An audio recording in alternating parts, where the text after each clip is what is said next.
YouTube, it's Rico, man. I'm back with another video. Y'all see what we got going on, man. We reacting to the highlights from yesterday's Dallas Mavericks versus Los Angeles Clippers full game 2. But yeah, man, last night that game was going crazy. But Dallas definitely stepped up and they proved that they could have won game 1 for sure if they had Chris Snaps before he got ejected. But they definitely came out swinging this game, and the series is going to be very entertaining moving forward just because now the series is tied up. And we can already tell that this is going to be a hard-fought series between the two teams, man. We're going to see what's going on, man. PG had an off night, man. He called himself Playoff P, man. So I don't know what he got going on, but they killed him last night on Twitter, man. There was so much stuff going on about him on Twitter. It was just crazy. I already knew he probably didn't even want to look at Twitter after last night. But other than that, man, we finna go ahead and get into it, man. It's simple.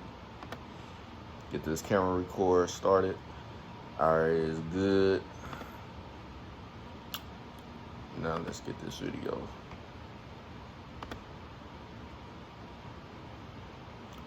No Patrick Beverley, as good as the Clippers are with their perimeter defense. What a first play for the Mavs as Luke gives it to Porzingis. 2 missed shots on good leads. Wide open shots. Now Doncic will fire a 3, and he knocks down his first triple. A strong defensive play on George. He leaves it for Porzingis. Fires a 3, rattles one. Porzingis, he a stretch for sure.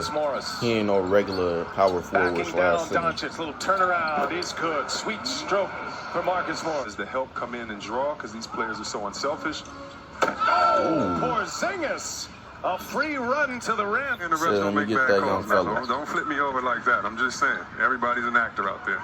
Lou Williams in the game for the first run, and another can't guard triple is that. down. Luka for just got that down pat, handle, step back, all that. Let's see if the Clippers have an answer. Kawhi Leonard, there's a good answer, Chris. Yeah. For game 1, there are a lot of questions about Harold. They know he's going to bring energy, but as far as relevant timing, and that looks pretty good right there. So that's a big question answered early.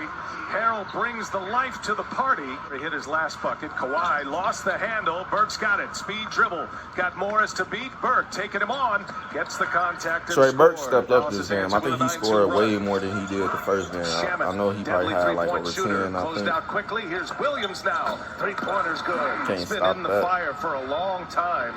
Turning pro as a teenager, 16. He's playing in these big games. Inside pass to Boban. Oh, yeah, that's another thing. Boban finally got some tick, man. I was just waiting on when somebody was going to use him because every team he'd been to so far, they wasn't really giving him so much play time.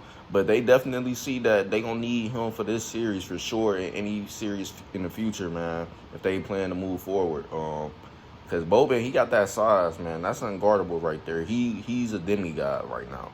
You can put him on the paint against any center or whoever you want to have him match up with. That boy, he just got too much hype for everybody. He literally doesn't have to jump to dunk at all. He can even lay it up without jumping at all. All he got to do is just raise his arm, and it's already right by the rim because he's so tall. I forgot what his height is. I know he's 7 foot for sure, but I know he bigger than probably, what, 7'2". I can't remember, but I'm going to have to look it up for sure. But that man's is really tall. They definitely going to have to keep using him because he had a good game last night. I think he finished with like 10 points. I don't know. I can't remember either for his stats, but I know he shot the ball really well last night for them. So definitely going to have to keep using him in the future. So that way they can definitely have some more options as far as Clippers being able to match up with any of their guys and stuff. Because everybody past the small forward size, Clippers ain't got nobody for it. Luka, I mean, not Luka, but Chris Snaps or Boban. And obviously, whoever else is bigger than 6'8". Boban on a setup from Kleba. He could not touch a ball for weeks and still come out and be a professional scorer with his jump shot touch. Lou Williams, and he's bumped. Lou Williams got a chance at another and one. DeLon Wright First minutes of the game for him. Trying to work. That's another thing. I can't even remember if DeLon White played DeLon Wright. I said White. I can't even remember if he played the last game, but this game for sure he made it rememberable, however you want to say the word for him, because he basically stepped up tonight for them off the bench. He definitely got some quality minutes and got good production and keep them ahead. So shout out to him for doing this thing, man. Even Wade back then, I think last year gave him some praise that not many players you will hear give DeLon Wright a praise, but Dwayne Wade said something about him and he liked his game. So just gonna have to wait and see what he got in the future, man, for sure. Because if Wade giving him recognition like that, he gotta have that work. Simple. With Boban and a mismatch inside. See, too big for him. As Boban got Lou Williams on his hip and hammers it home. For the Clippers, just 38.5% to start the game. They're just 2 for 8 from behind the arc. Luka Doncic answers with a 3 on the other end. Points in the second half in game 1. Had a lead in the third quarter. They let get away. Boban, what a setup by Doncic. I told y'all, he's rolling free. This is where Reggie Jackson really can help you, speeding up the pace, getting a little energy going in this offense. Right on cue, Reggie Jackson. Transition 3. Clippers on a 12-3 run. See if the Mavericks have an answer. Approaching the 5-minute mark. Ooh, long three. Porzingis. I'm sorry, y'all, but everybody that actually pays attention between the talent between every era knows this era is just by far untouchable in offensive game. Literally, players from 1 through to 5 is shooting that ball behind the three-point line like you never seen before. Chris Snaps, you would think he would be a player that shoots more mid-ranges and going to the inside to score. No, he could pull that 3, so it don't matter where he's at. Obviously, you just seen him damn near hit by the logo in the half-court line and just smacked it without a problem. All net. These players nowadays, no matter what height they able to shoot that ball. It just make it harder for real traditional basketball to happen, just because you ain't got the centers always playing in the paint, back to the basket, post game, etc., all game. They got now even mid range to their arsenal, 3-point range to their arsenal, and they opening lanes up for the guys that's at the small forward, shooting guard, point guard position to drive or do what they want to do on the inside, so they not clogging up the paint with their defender and stuff. So they making the game very hard for traditional basketball to happen. Simple. And it's not bad, because shoot, you gotta advance, you gotta up your talent, you gotta up your potential, man. You can't just stay complacent with how the NBA used to be back in the day and stuff, with traditionally and stuff. Now you made it even more harder for teams to even play against you, because now you got shooters on the court from anybody from the point guard to the center. So it's going to be hard for teams to match up and handle that situation, because not every center in the league or power forward in the league can play perimeter defense. And that's another thing. The perimeter defense, not many guys can play that position or play that type of defense on the defensive end. So it's going to be hard for centers and power forwards that don't know how to play defense outside of the paint. It's just that simple. Like Anthony Davis, obviously Chris Snaps, Dirk. It makes it hard for traditional players that's a power forward center to guard that. Jackson hits another one. 16, 6, and 7 for Luka in this first half. There's a good look, and Zubac with a two-handed jam. Talking to Doc Rivers, Zubac, he can match up, but he can't really stop nobody even at his size. It's just whoever offense basically on him. But he do still provide some presence in the paint for you to miss your shot or whatever. To the 6 spot, maybe even the 5 spot. Can't guard that. The push shot comes up short, and Porzingis with the board. In transition come the Mavericks. Up top, Kleba. Hardaway Jr. Kleba, he definitely stepped up last night. He was getting boards, all that stuff last night. So they definitely needed that from a person like him, for sure. Kawhi Leonard for 3. From a player like him. Another chance here for the Clippers. George for 3. Got it. Over Porzingis. Paul George hits the triple for the Clippers. Had some traffic, but one he should have made. In the corner, Morris wide open with a triple. For Porzingis with the great like help Spurs side. He's ball all over the floor movement. tonight. Burke kicks it. Curry got it. Another thing, Seth Curry went off last night. Literally every shot late in this game, I literally said this boy is underrated. He definitely just made everybody look at him because at the simple fact, he's another underrated player like a Drew Holiday. Not many people talk about him, but if you go watch interviews of players in the league, a lot of people will say, oh, Drew Holiday is underrated. Now, I got to say that Seth Curry is underrated. His brother Steph ain't the only one that can hoop, y'all. Seth Curry really got that. He can shoot the three, the mid-range, and the good thing about him, too, he can do it off the dribble. Yeah, he could sit in the spot and you pass it to him. I forgot what they call that. But he a spot shooter pretty much. But he could catch the ball, catch and shoot pretty much. He a catch and shoot shooter. But he could also shoot the ball off his own dribble. So that's another good thing about him. He can create his own shot. He ain't got to let nobody else create for him. But last night, he definitely was doing his thing, man. For sure. He is a great three-point shooter, the Blazers last year. Definitely One of those is. came in the Western Conference Finals. Morris. Yeah, at that point, it's just whoever offense. And one for Morris. 2-point game now. Finney Smith. Oh, big shot And he right a good there. playmaker, too. That's another good thing about him. So he definitely underrated.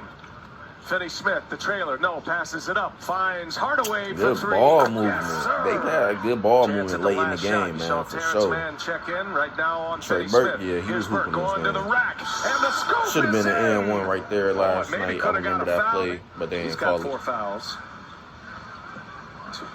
Kawhi on the try. Hey. Kawhi throws it down. Leonard. See the determination. Kawhi, one of those sleepwalking Clippers faces players. right now, Like, just trying to take it he into ain't really got to do nothing flashy. He just do Count something the basket. that's fantastic. You ain't gonna really see nothing flashy about Now it, but Burke. it's enough to get the Marcus job Morris on. done. Burke blows right by him for the layup. Wow. Trey Burke, have a night. A little bit more to try to get back in. Lou Williams.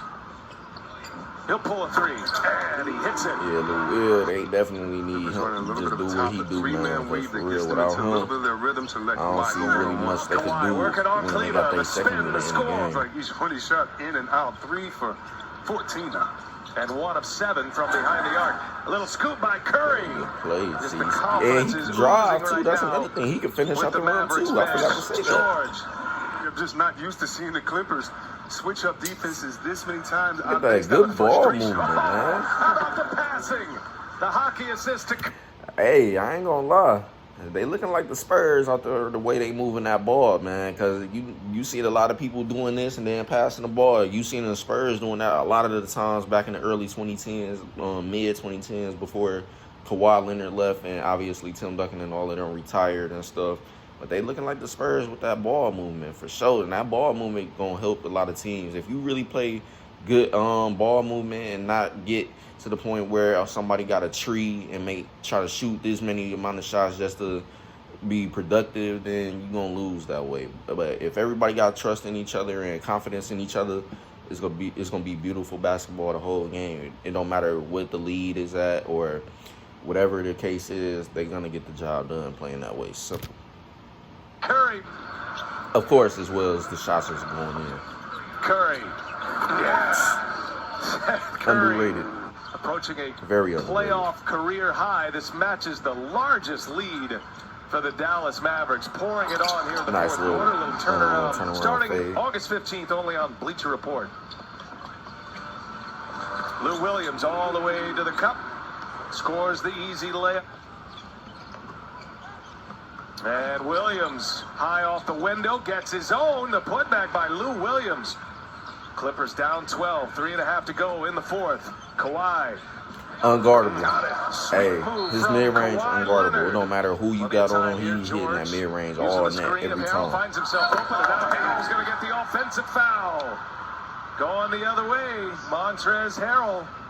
How That was a often good in NBA games, play especially awareness playoff by, I games, the think that starters was get out, you Tim turn over Hardaway your Jr. bench.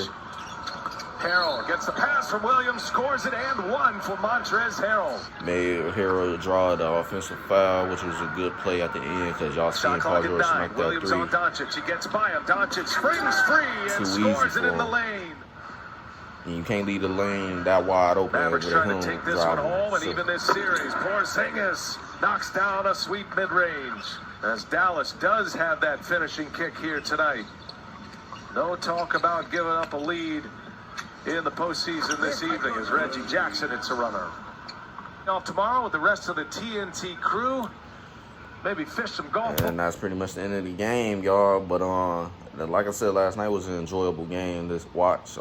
Luka did his thing, of course. Chris Snaps did his thing. Oh yeah, shout out to Luka too, being the youngest player to get to 70 points in just 2 playoff games. But yeah, man, Trey Burke, Seth Curry, Tim Hardaway Jr., as long as they all had that productive night that they had last night, it's going to be hard for the Clippers, man. I ain't going to lie to y'all. Skip Bayless might be right, man. This series might go to like 6 or 7. But for Dallas to have a chance to actually win this series, I'll say they at least got to win the next game. If they win the next game, hey, y'all might be looking at an upset. Simple. But no, I wouldn't even say next game because anybody can win next game, and then the team that lost that next game can win the next game. So, I don't know, man. This series is going to be hard for, like I said before in the beginning, man. But this is definitely an entertaining series. Seth Curry, definitely underrated, man. That boy, I'm surprised he ain't getting knowledge for his 6th man. Because, like I said, before the pandemic and the postponement of the season happened, he was balling. And he balling now, man. So, next year, I wouldn't be surprised if he getting knowledge from Most Improved Player or 6th Man of the Year award. Simple. But other than that, though, man, that's the end of this video. Hopefully you guys enjoyed it. Tomorrow I'm going to bring y'all the Lakers versus the Trailblazers highlights game 2. And yeah, man, that's going to be another must-watch game. But other than that, though, man, if you enjoyed the video, leave a like, comment, and subscribe if you're brand new. And I'll see y'all tomorrow, man. Simple. Peace.